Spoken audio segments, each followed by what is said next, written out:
Jeg ser en dejmave, som min ældste søn kalder den. Den har gjort det godt. Jeg bliver helt rørt.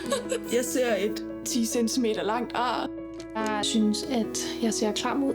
Jeg føler mig utilpas. Jeg ser rigtig mange ar fra at have givet mig selv hormonsprøjter. Altså et maveskin, der virkelig har været udsat for meget. Jeg ser på en måde en rejse, også fordi jeg har kejsersnit-ar. Jeg synes, den er sej.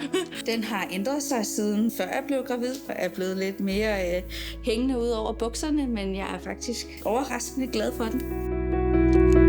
Efter min første graviditet havde jeg det lidt svært med mine strækmærker. En mave, der har været på arbejde i 9 måneder og har været godt udstrukket. Men efter min anden graviditet, så er der jo bare kommet flere. De er en del af mig og viser, at jeg har båret nogle børn.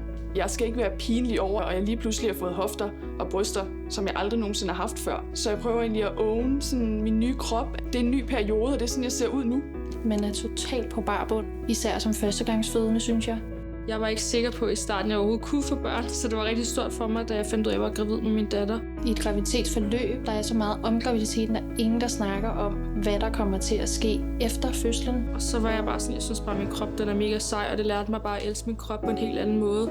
Det tog mig lang tid at nå til et sted, hvor at jeg faktisk blev glad for den. Jeg kan huske i starten, lige da jeg havde født Uffe, der følte jeg, at den lignede lidt sådan et mellemfornøjet flodhest. Det er nok først rigtigt her, efter jeg er blevet gravid. Den har fået en anden betydning med min krop og min mave. Og der var det der store smil, ikke? Og så var den sådan lidt på en eller anden måde.